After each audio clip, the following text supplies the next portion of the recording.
Hello बच्चों, क्या हाल चाल। बढ़िया एकदम। तो बच्चों, आज हमारा टॉपिक है इम्पोर्टेंस ऑफ वाटर। वाटर के क्या फायदे हैं। ठीक है। वाटर की इम्पोर्टेंस क्या है, तो उसको डिटेल में डिस्कस करेंगे, लाइन टू लाइन स्टडी करेंगे और बारीकी से इसको जो है वो समझेंगे। ठीक है। So I welcome all of you to come on the KCC series of class 11th biology. तो चलो बच्चों, स्टार्ट करते हैं टुडेस गर्ल। तो भाई, importance of water. Water is most abundant component in living cell. Water living cell के अंदर सबसे ज्यादा पाया जाने वाला abundant कंपोनेंट है। ठीक है। जैसे कि हमने देखा था कि जो सेल होता है हमारे पास, सेल और सेल के अंदर जो न्यूक्लियस होता है, तो यहाँ पे जो साइटोप्लाज्म मौजूद होता है, साइटोप्लाज्म। ठीक है। और यहाँ न्यूक्लियस के अंदर न्यूक्लियोप्लाज्म। ठीक है। तो यहाँ पे एक वाटर मिक्सचर जो फ्लूइड होता है, उसे हम कहते थे प्रोटोप्लाज्म। क्या कहते थे हम उसे? प्रोटोप्लाज्म। ठीक है भाई। तो उसे हम प्रोटोप्लाज्म कहते थे। और प्रोटोप्लाज्म जो है वो सेल के अंदर, सेल के अंदर कितना कितना वाटर कंटेन करता था? 70 to 90%। ठीक है भाई, 70 to 90%। ठीक है। ये यहाँ पे तो आ रहा ही नहीं, चलो यहाँ पे लिख देते हैं।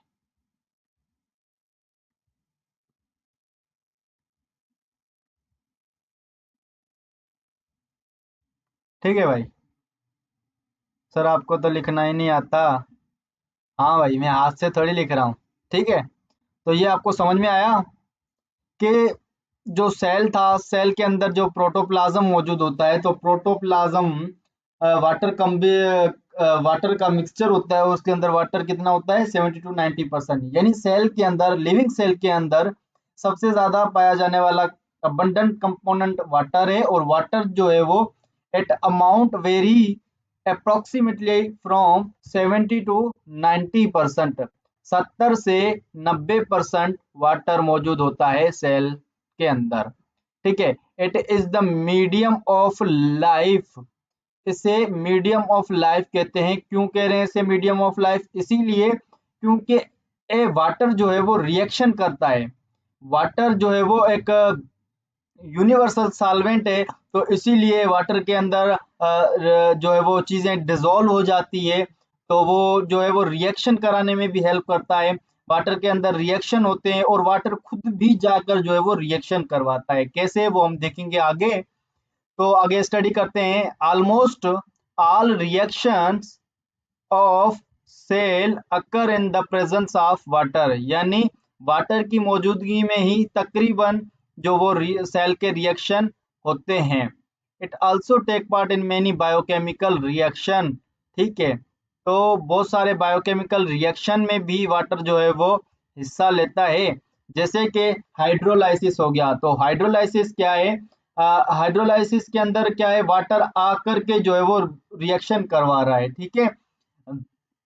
तो हाइड्रोलाइसिस कौन सा प्रोसेस होता है? ऐसा प्रोसेस होता है जो कि मैक्रोमोलिक्यूल्स को ब्रेक डाउन करवाता है मोनोमर्स में, और बाय ब्रेकिंग बॉन्ड। और यहाँ पे वाटर की एडिंग होती है। वाटर जब आता है, ऐड होता है, तो वो बॉन्ड टूटता है और एनर्जी रिलीज होती है। इस तरह जो है वो मोनोमर्स में टूट जाता है। ठीक है। तो ये रिएक्शन भी कौन करवा रहा है? वाटर। तो वाटर यहाँ पे हाइड्रोलाइसिस में आकर के जो है वो रिएक्शन करवा रहा होता है, और ये रिएक्शन बायोकेमिकल होता है। ठीक है। तो also provide raw material for photosynthesize. ठीक है। फोटोसिंथेसिस प्रोसेस के फोटोसिंथेसिस प्रोसेस में भी जो है वो वाटर का इम्पोर्टेंट रोल है। कैसे? कि देखें कि फोटोसिंथेसिस में जो है वाटर रिएक्शन करवा रहा होता है, जैसे कि कार्बन डाइऑक्साइड। ठीक है। कार्बन डाइऑक्साइड के साथ जो है वो वाटर रिएक्ट करता है, उसके साथ आकर के जो है वो ग्लूकोज बना रहा होता है। क्या बना रहा होता है? ग्लूकोज। ठीक है। तो यहाँ पे भी वाटर जो है फोटोसिंथेसिस में भी जो है वो एक्ट करता है। ठीक है। तो the ability of water to play its a wide variety of role, and the reason for its importance in biological system is due to the chemistry of H2O molecule। के भाई वाटर जो है वो रोल प्ले कर रहा है, जो है वो इतना इम्पोर्टेंट रोल प्ले कैसे कर रहा है, ठीक है। तो ये इसीलिए क्योंकि उसकी जो केमिस्ट्री जो है वो बहुत अच्छी है, उसकी केमिस्ट्री जो है वो दिलचस्प है, इसीलिए जो है वो वाटर इतने सारे रिएक्शन जो है वो परफॉर्म कर रहा होता है, ठीक है। The chemical formula of water is H2O, ठीक है। केमिकल फार्मूला वाटर का क्या है? H2O। इसका मतलब है इसके अंदर दो एटम्स जो है वो हाइड्रोजन के हैं जो कि ज्वाइंट हो रहे हैं एक एटम ऑफ ऑक्सीजन से, ठीक है। वाटर एक पोलर मॉलिक्यूल है, पोलर मॉलिक्यूल है, इसका मतलब है कि इसके पार्शियल लेके पोलर का मतलब है यानी पार्शियल चार्जेस आ जाती हैं, पार्शियल नेगेटिव चार्ज आ जाएगी ऑक्सीजन एटम पे और पार्शियल पॉजिटिव चार्ज आ जाएगी हाइड्रोजन एटम पे, क्योंकि हाइड्रोजन जो है वो हाइड्रोजन जो है वो मोर इलेक्ट्रोनेगेटिव है और ऑक्सीजन जो है वो कम इलेक्ट्रोनेगेटिव है, ठीक है। तो due to difference in electronegativities, इनकी इलेक्ट्रोनेगेटिविटीज के अंदर क्या आ रहा है? डिफरेंस आ रहा है, ठीक है, हाइड्रोजन और ऑक्सीजन एटम के, ठीक है। तो this molecule this separation of electrical charges, ये जो सेपरेशन हुई है इलेक्ट्रिकल चार्जेस की, इन्हें हम डाइपोल कहते हैं। क्या कहते हैं? जो सेपरेशन हुई है चार्जेस की, इन्हें डाइपोल कहा जाता है, जो कि वाटर को जो है वो वाटर मॉलिक्यूल को जो इम्पोर्टेंट प्रॉपर्टीज जो है वो प्रोवाइड करता है, ठीक है। वो कौन कौन सी प्रॉपर्टीज हैं? जैसे कि हाई पोलरिटी हो गया, हाइड्रोजन बॉन्ड का बनना हो गया, कोइजन एडहेसिव फोर्स ऑफ अट्रैक्शन का होना, हाई स्पेसिफिक हीट का होना, हाइट ऑफ वेपोराइजेशन का होना, हाइड्रोफोबिक एक्सक्लूजन होना, आयोनाइजेशन का होना, लो डेंसिटी ऑफ आइस का होना, और यही प्रॉपर्टीज जो हैं वाटर को बेस सॉल्वेंट बनाती हैं और क्रेडल ऑफ लाइफ बनाती हैं। क्रेडल यानी जिंदगी का झूला बना देती हैं, ठीक है। तो ये होती है इंपॉर्टेंस ऑफ वाटर, ठीक है। तो अब देखते हैं आगे कि वाटर मॉलिक्यूल्स के अंदर जो ये पार्शियल पॉजिटिव और नेगेटिव चार्ज आई है, इनका जो है वो जो ये इलेक्ट्रिक चार्जेस जो सेपरेशन आई है जिसे हम डाइपोल कहते हैं, इनकी आगे आगे फर्दर जो है वो क्या प्रोसीजर है, ठीक है। तो हम आगे देखते हैं अब। तो आगे हमारे पास दो स्ट्रक्चर दिए गए हैं, इन स्ट्रक्चर को समझते हैं सबसे पहले। यहाँ पे हमारे पास दो स्ट्रक्चर हैं, structure A and structure B, ठीक है। तो स्ट्रक्चर ए के अंदर हम देखते हैं कि हाइड्रोजन और ऑक्सीजन के बीच में जो डिस्टेंस है वो है 95.8 पाइकोमीटर, ठीक है। और जो हाइड्रोजन और हाइड्रोजन के बीच में बॉन्ड बन रहा है, वो बॉन्ड एंगल कितना है? वो है 104.45, ठीक है, 4.45 है, ठीक है। ये जो है वो एंगल है हाइड्रोजन और हाइड्रोजन के बीच में, ठीक है, वाटर मॉलिक्यूल, ठीक है। अब देखो यहाँ पे स्ट्रक्चर बीच में बी में क्या है कि एक वाटर मॉलिक्यूल दूसरे वाटर मॉलिक्यूल के साथ अटैच हो रहा है, इनके बीच में अट्रैक्शन हो रही है। क्या हो रही है? अट्रैक्शन हो रही है। यहाँ पे बहुत सारे वाटर मॉलिक्यूल्स जो हैं वो आपस में अट्रैक्टेड होते हैं। यहाँ पे देखें जैसे कि ये हो गया, ठीक है, और ये हो गया, ये भी वाटर मॉलिक्यूल है, ये भी वाटर मॉलिक्यूल है, और ये भी वाटर मॉलिक्यूल है। तो वाटर मॉलिक्यूल का ये जो है वो पार्ट ऑक्सीजन है, और ये वाला जो है वो इस वाटर मॉलिक्यूल का हाइड्रोजन है, ठीक है। तो हाइड्रोजन पे पॉजिटिव चार्ज आई है और जो वो हमारे पास है ऑक्सीजन पर नेगेटिव चार्ज है, ठीक है। तो यहाँ पे अट्रैक्शन हो रही है। क्या हो रही है? Attractive force. यहाँ पे जो फोर्स ऑफ अट्रैक्शन, जहाँ पे जो ताकत लग रही है, जो फोर्स लग रही है, अट्रैक्शन लग रही है, और ये जो बॉन्ड बन रहा है, उस बॉन्ड को कहते हैं हाइड्रोजन बॉन्ड, ठीक है। तो आप हाइड्रोजन बॉन्ड को समझ गए कि हाइड्रोजन बॉन्ड क्या होता है। एक फोर्स ऑफ अट्रैक्शन होता है बिटवीन बिटवीन जो है वो एक hydrogen attractive force of attraction होता है बिटवीन मॉलिक्यूल्स, ठीक है। मॉलिक्यूल्स जो कि हमारे पास जिनके अंदर जो है वो सेपरेशन आ जाती है चार्जेस में, ठीक है। तो अब आगे देखते हैं हम कि फर्दर इसका आगे क्या जो है वो डिटेल दी गई है, ठीक है। तो this one is the hydrogen bonding. अब हाइड्रोजन बॉन्डिंग को हम देखते हैं डिटेल में कि हाइड्रोजन बॉन्ड के अंदर फर्दर क्या डिस्कस हो रहा है, ठीक है। तो लेट्स स्टार्ट करते हैं हाइड्रोजन बॉन्ड। हाइड्रोजन बॉन्ड आपको पता है क्या है, it is an intermolecular force of attraction. ये इंटरमोलिकुलर फोर्स ऑफ अट्रैक्शन है farmed between two molecules, one of which contain partially charge H positive and other contain partially negative charge is present in water, ठीक है। तो ये basically एक intermolecular force of attraction होती है hydrogen bond, और ये दो मॉलिक्यूल्स के बीच में जो हाइड्रोजन पॉजिटिव और ऑक्सीजन जो नेगेटिव पार्शियल कंटेन करते हैं चार्जेस, उनके बीच में होती है, ठीक है, ये फोर्स जिसे हम हाइड्रोजन बॉन्ड कह रहे होते हैं। These charges attracted two molecule, ये दो मॉलिक्यूल्स को क्या करते हैं, अट्रैक्ट करके रखते हैं, ठीक है, अट्रैक्ट करके रखती है। This force of attraction due to hydrogen partial positive charge is called hydrogen bond. तो ये हाइड्रोजन पार्शियल पॉजिटिव चार्ज की वजह से जो है वो उसे हाइड्रो जो अट्रैक्टिव फोर्स है उसे जो है वो हाइड्रोजन बॉन्ड कहा जाए कहते हैं। Due to this hydrogen bonding two molecules have two types of character. तो हाइड्रोजन बॉन्ड की वजह से, बॉन्डिंग की वजह से दो मॉलिक्यूल्स के बाद दो टाइप्स के कैरेक्टर आ जाते हैं। कौन कौन से, कोहेसिव फोर्स ऑफ अट्रैक्शन आ जाती है, और कौन सा कैरेक्टर आ जाता है, एडहेसिव फोर्स ऑफ अट्रैक्शन, जिसे एडहेजन भी कहते हैं, ठीक है। तो लेट्स पहले देखते हैं कोहेजियन या कोहेसिव फोर्स ऑफ अट्रैक्शन को। तो ये कौन सी अट्रैक्शन है, ठीक है, कौन सी फोर्स ऑफ अट्रैक्शन है। तो कोहेसिव फोर्स ऑफ अट्रैक्शन एक ऐसी अट्रैक्शन है जो कि फोर्स ऑफ अट्रैक्शन है जो सिमिलर मॉलिक्यूल्स के बीच में होती है। किसके बीच में, सिमिलर मॉलिक्यूल्स के बीच में। तो attractive force between similar molecule is called cohesive force of attraction. जैसे कि हमने पहले देखा था वाटर का स्ट्रक्चर, वाटर के बहुत सारे मॉलिक्यूल्स आपस में अट्रैक्ट हो रहे थे, वो सिमिलर मॉलिक्यूल के, तो उनके बीच में जो अट्रैक्टिव फोर्स थी वो कोहेसिव फोर्स ऑफ अट्रैक्शन थी, ठीक है। और due to polar nature of water, water molecule जो है उसकी नेचर क्या है, पोलर है, तो इसीलिए वो अट्रैक्टेड रहते हैं एक दूसरों के साथ और हाइड्रोजन बॉन्ड बनाते हैं, ठीक है, अपने दरमियान, ठीक है।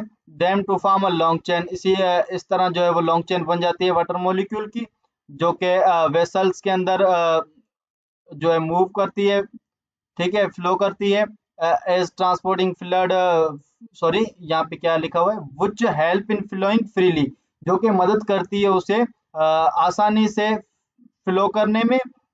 जैसे कि प्रोटोप्लाज्म के अंदर जो है वो फ्लो कर रहा है वाटर, ठीक है, जैसे प्रोटोप्लाज्म में वाटर फ्लो कर रहा है इन सेल, ठीक है।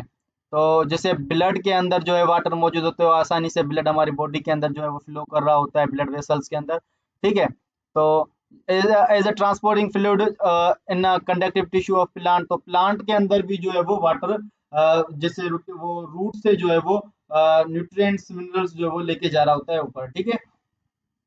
तो इस तरह जो है वो प्रोसेस होता है। तो अब हम आगे देखते हैं फर्दर प्रोसेस क्या है, और फर्दर प्रोसेस हमारे पास इधर आ जाता है adhesive force of attraction. Adhesive force of attraction क्या होती है, ये एक ऐसी फोर्स ऑफ अट्रैक्शन है जो कि डिसिमिलर मॉलिक्यूल्स के बीच में होती है। The attractive force between dissimilar molecule is called adhesive force of attraction due to polar nature of water molecule attract other charged molecule and attach with them, और उनके साथ अटैच हो जाते हैं। क्या प्रोसीजर है, ये प्रोसीजर हमें समझा रहा है कि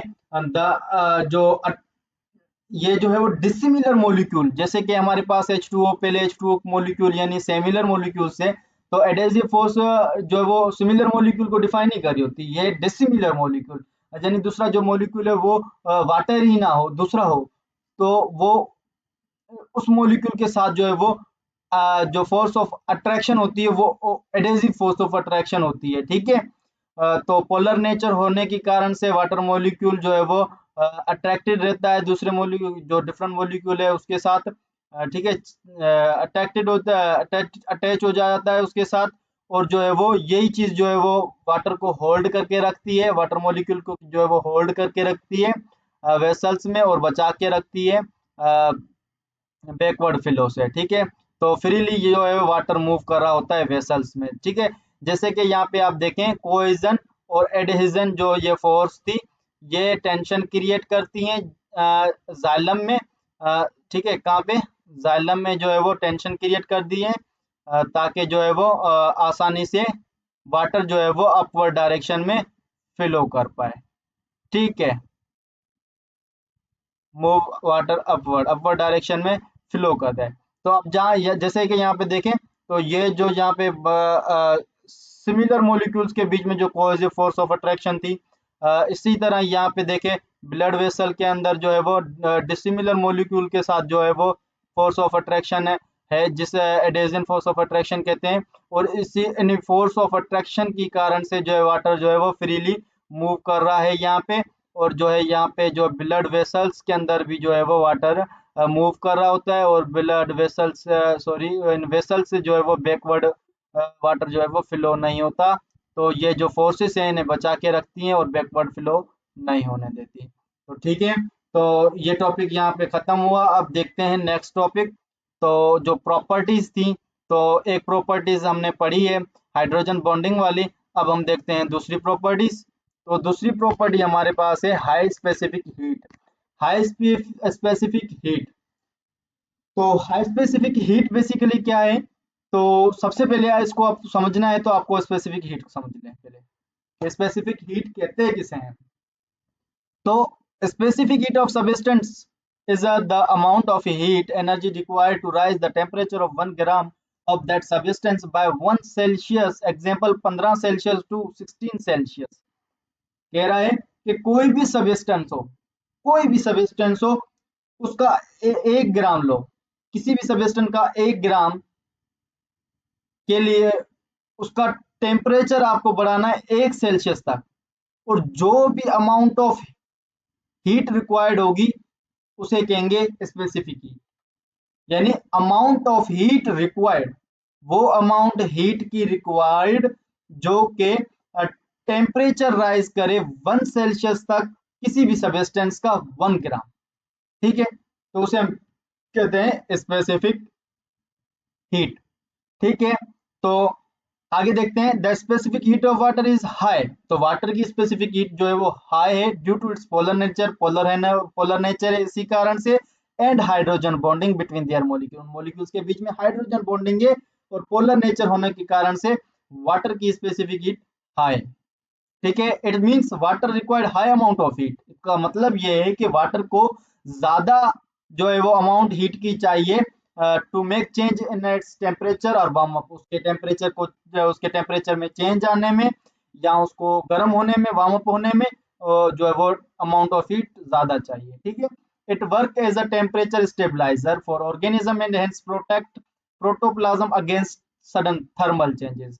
तो ये काम करता है टेम्परेचर को स्टेबलाइज करने में, स्टेबल रखने में ऑर्गेनिज्म के लिए।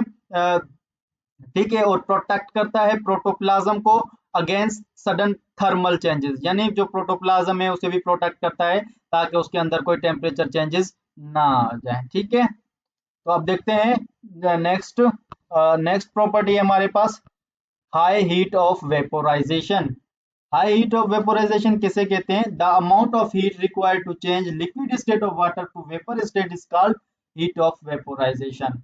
यानी हीट की अमाउंट रिक्वायर्ड हो स्टेट चेंज करने के लिए लिक्विड से वेपर स्टेट में, जितनी भी अमाउंट ऑफ हीट रिक्वायर्ड होगी उसे हीट ऑफ वेपोराइजेशन कहते हैं। और जितनी ज्यादा हीट ऑफ वेपोराइजेशन होगी उतनी ज्यादा चांस है स्टेबिलिटी होना। ठीक है, यहाँ फिर समझ ले वाइस वर्सा, जितनी स्टेबिलिटी ज्यादा होगी इतनी जो है वो हीट ऑफ वेपोराइजेशन ज्यादा होगी।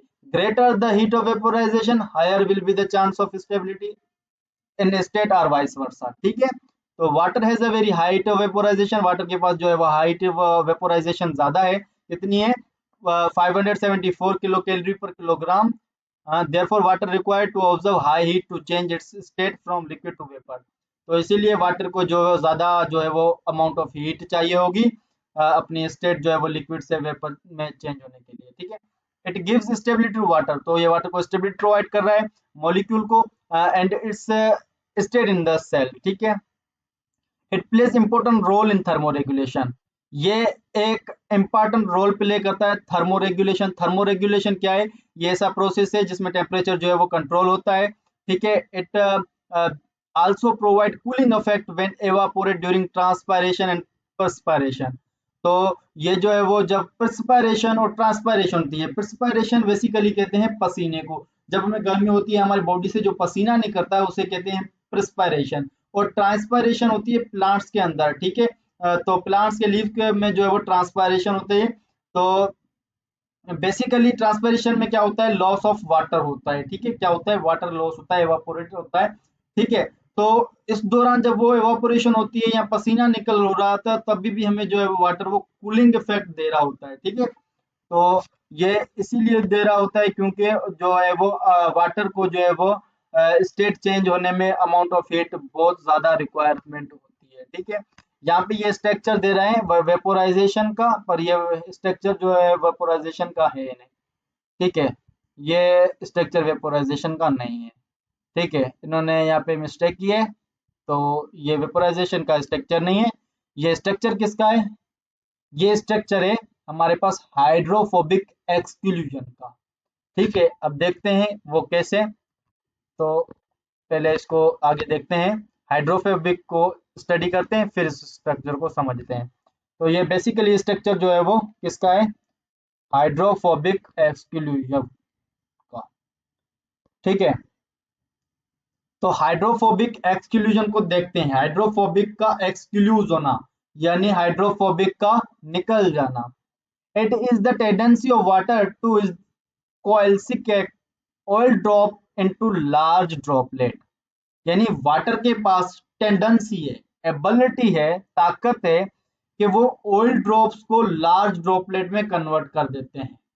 यानी जब हम वाटर के अंदर ऑयल डालते हैं तो वो ऑयल उसके अंदर जाकर मिक्स नहीं होते, बल्कि उसका एक बड़ा धब्बा आकर सरफेस पे तैरा होता है, उसका लार्ज ड्रॉपलेट जो है वो सरफेस पे आ जाता है, ठीक है। तो ये कैसे होता है? The water molecule have hydrogen bonding, water molecule के पास हाइड्रोजन बॉन्डिंग होती है, ठीक है, between them which are destroyed. तो जब ऑयल ड्रॉपलेट्स यानी जब आप हाइड्रोफोबिक जो है वो उसके अंदर डाल रहे होते हो वाटर के अंदर, ऑयल जो है वो हाइड्रोफोबिक सब्सटेंस है, जब वाटर के अंदर आप ऐड कर रहे होते हो तो वाटर के अंदर मौजूद हाइड्रोजन बॉन्डिंग क्या होती है? डिस्ट्रॉय हो जाती है, टूट जाती है। फिर दोबारा से जो है वो जो है वाटर जो है वो अपने बॉन्ड्स जो है वो हाइड्रोजन बॉन्ड नहीं बनाती है, और जो वो हाइड्रोफोबिक सब्सटेंस जो ऑयल है उसे अलग कर देती है, लार्ज ड्रॉपनेल में ड्रॉप लेट में कन्वर्ट कर देती है, ठीक है। The water molecule then form a more hydrogen bond with themselves and a non-polar molecule clump together। जो नॉन पोलर मॉलिक्यूल था ये रहा आपके पास नॉन पोलर मॉलिक्यूल, ठीक है, नॉन पोलर मॉलिक्यूल, ठीक है। तो वो जो है वो उसके साथ आके कलम हो जाता है। This exclude hydrophobic substance oil from water, तो वाटर से ऑयल जो है वो हाइड्रोफोबिक सब्सटेंस है उसको एक्सक्लूड कर देता है, निकाल देता है। निकाल ये नहीं देता कि बाहर फेंक देता है, नहीं, वो वाटर से अलग होता है। कैसे अलग होता है? तो आपको अभी समझाते हैं इस स्ट्रक्चर के लिहाज से। इस स्ट्रक्चर की मदद से हम समझते हैं कि कैसे जो है वो अलग होता है। तो यहाँ पे देखें ये जो बाहर है, बाहर जो वाटर के मॉलिक्यूल्स हैं, ठीक है, ये एक हेक्सागोनल स्ट्रक्चर है इनका। क्या है? देखो यहाँ पे ये हेक्सागोनल स्ट्रक्चर है।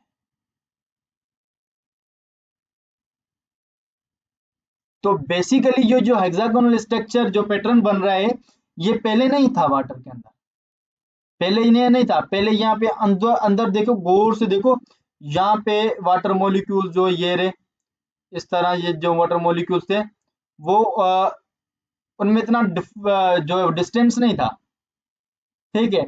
तो वो बेसिकली उनके अंदर डिस्टेंस इतना नहीं था। तो पहले जो हाइड्रोजन बॉन्डिंग थी वो सही जो थी, अ, तो वो हाइड्रोजन बॉन्ड जो है वो टूट गए थे। कैसे टूटे थे? जब आपने उसके अंदर नॉन पोलर मॉलिक्यूल जो है वो ऑयल सब्सटेंस जो है वो हाइड्रोफोबिक सब्सटेंस ऑयल डाल दिया था, तो वो जो पहले जो हाइड्रोजन बॉन्डिंग थी वो टूट गई, और बाद में जो है वो जो वो हाइड्रोजन वाटर मॉलिक्यूल ने नए जो हाइड्रोजन बॉन्ड बनाए, न्यूली फॉर्म जो हेक्सागोनल पैटर्न में बने, और जो है वो जब हेक्सागोनल पैटर्न के अंदर जब ये वाटर के हाइड्रोजन बॉन्ड बन गए, वाटर मॉलिक्यूल के हाइड्रोजन बॉन्ड जब बने इनके बीच में, तो जो ऑयल सब्सटेंस था, क्या जो ऑयल सब्सटेंस था, जो कि हाइड्रोफोबिक सब्सटेंस था, ऑयल, वो जो है वो यहाँ से अलग हो गया। क्या हो गया? वाटर से अलग आकर यहाँ पर जो है वो आके यहाँ आ गया बीच में, यानी उस हाइड्रोजन बॉन्डिंग यानी वाटर से जो है वो अलग हो गया। ठीक है, तो इस तरह जो है वो अलग हो जाता है। ठीक है, अब हम देखते हैं आगे कि आगे कुछ है। तो हाँ, कुछ और प्रॉपर्टीज भी हैं हमारे पास। तो देखते हैं अब इस आयोनाइजेशन ऑफ वाटर को, कि वाटर की आयोनाइजेशन क्या है, वाटर के मॉलिक्यूल कैसे आयोनाइज हो रहा है। The water molecule ionize into hydrogen positive and hydroxide negative ion. This reaction is reversible, यानी जब वाटर आयोनाइज होता है तो वो आयोनाइज होता है इनटू हाइड्रोजन पॉजिटिव आयन और हाइड्रो ऑक्साइड नेगेटिव आयन में, और ये रिएक्शन रिवर्सिबल है, यानी ये दोबारा से आयंस मिलकर वाटर मॉलिक्यूल में कन्वर्ट हो सकते हैं। एंड आल्सो मेंटेन इक्विलिब्रियम, तो इनके अंदर इक्विलिब्रियम मेंटेन होता है। ठीक है, due to ionisation property water में we have as acid or base, यानी आयोनाइजेशन प्रॉपर्टी एक ऐसी प्रॉपर्टी है, इस प्रॉपर्टी होने के कारण से वाटर जो है वो एसिड और बेस दोनों के तौर पर बिहेव कर सकता है।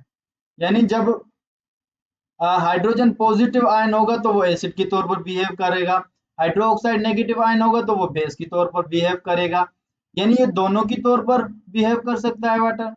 तो ये एम्फोटेरिक इन नेचर है, यानी वो एसिडिक और बेसिक बेस दोनों तौर पर जो है वो बिहेव कर सके, यानी ये वाटर जो है मॉलिक्यूल, वाटर मॉलिक्यूल एक एम्फोटेरिक इन नेचर है। क्या है ये? एम्फोटेरिक इन नेचर है, और बफर के तौर पर बिहेव करता है due to this nature, amphoteric nature होने के कारण से ये बिहेव करता है एज अ बफर। ठीक है, और बफर जो है, बफर का काम क्या होता है? पीएच को मेंटेन करना। तो जब हमारे सेल के अंदर एंजाइम्स की एक्टिविटीज होती है, ऑर्गन में और सेल्स के अंदर एंजाइमेटिक एक्टिविटीज होती है, तो एंजाइम के लिए पीएच का मेंटेन होना लाजमी है, तो ये बफर जो है वो पीएच को मेंटेन कराने में मदद करता है। ठीक है, तो अब नेक्स्ट प्रॉपर्टीज देखते हैं, एनोमिलस बिहेवियर ऑफ वाटर। अब एनोमिलस बिहेवियर ऑफ वाटर क्या है? जो है वो अजीब बिहेवियर है वाटर का। अजीब बिहेवियर वाटर का कैसे? तो देखो, कोई मैटर होगा अगर आपके पास, कोई भी मैटर ले लो, आप मेटल ही ले लो, ऐसा मैटर जो मेटल ही ले लो आप, ठीक है, तो उस मेटल या मैटर को अगर आप टेम्परेचर दोगे, क्या करोगे? Below 4 Celsius. जब 4 सेल्सियस से आप टेम्परेचर ब्लो करोगे, कम करोगे, तो वो क्या होगा? कॉन्ट्रैक्ट, वो एक्सपेंड नहीं होगा। मेटल को आप जब हीट दोगे, बिलो 4 सेल्सियस कर दोगे, उसकी जो है वो टेम्परेचर जो है वो कम करोगे बिलो 4 सेल्सियस, तो वो कॉन्ट्रैक्ट होगा। क्या होगा? कॉन्ट्रैक्ट होगा। और जब उसको टेम्परेचर दोगे तो वो एक्सपेंड होगा। ठीक है, तो वाटर जो है वो ऐसे नहीं बिहेव करता, वाटर का बिहेवियर चेंज है। कैसे? देखते हैं। Water shows different behaviour below 4 Celsius, यानी 4 सेल्सियस से कम आने पर टेम्परेचर पे वाटर का जो बिहेवियर है वो चेंज होता है। यूजली मेटर कॉन्ट्रैक्ट करता है, बिलो 4 सेल्सियस जो मेटर होता है वो तो कॉन्ट्रैक्ट करता है एट लो टेम्परेचर पे, but due to hydrogen bond की वजह से बिलो 4 सेल्सियस, 4 सेल्सियस से बिलो वाटर जो है वो एक्सपेंड होना शुरू हो जाता है, कॉन्ट्रैक्ट नहीं होता। देखो भाई, कॉन्ट्रैक्ट नहीं हो रहा, एक्सपेंड हो रहा है। बिलो 4 सेल्सियस वाटर क्या हो रहा है? एक्सपेंड। किसके कारण से? हाइड्रोजन बॉन्ड होने के कारण से, which डिक्रीज इस डेंसिटी, जिसके कारण से उसकी डेंसिटी क्या होती है? डिक्रीज हो जाती है। तो जब 0 सेल्सियस पे वाटर क्या हो जाएगा?